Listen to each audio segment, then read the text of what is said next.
Anak demam dan sering megang telinga. Awas otitis media akut. Halo, saya dengan Dr. Erwin Sinaga. Yuk kita bahas. Anak lagi batuk pilek, tiba-tiba demam tinggi, gelisah, dan sering banget menarik-narik telinganya sambil menangis. Hati-hati ya bunda, ini tanda klasik dari otitis media akut alias infeksi pada telinga bagian tengah.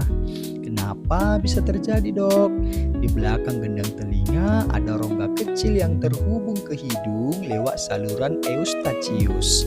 Saat anak batuk pilek, saluran ini tersumbat, lendir dan kuman terperangkap di dalam telinga tengah, memicu peradangan serta penumpukan nanah.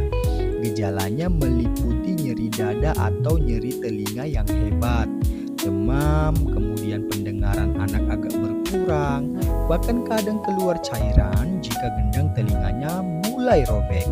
Ingat ya para bunda, jangan pernah meneteskan ramuan atau obat tetes sembarangan tanpa resep dokter, apalagi jika gendang telinganya sudah robek.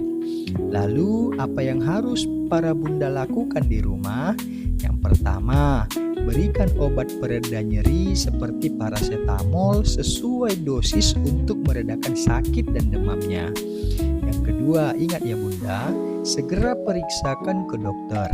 Dokter akan mengecek gendang telinga dan memberikan antibiotik jika disebabkan oleh infeksi bakteri. Pencegahan terbaik adalah mengobati batuk pilek dengan tuntas dan tentu melengkapi imunisasi anak. Jangan anggap remeh ya bunda nyeri telinga pada anak. Mari para bunda simpan dan bagikan video ini ke para orang tua di luar sana ya. Dan dukung terus video ini dengan klik tombol subscribe-nya. Oke para bunda, dadah.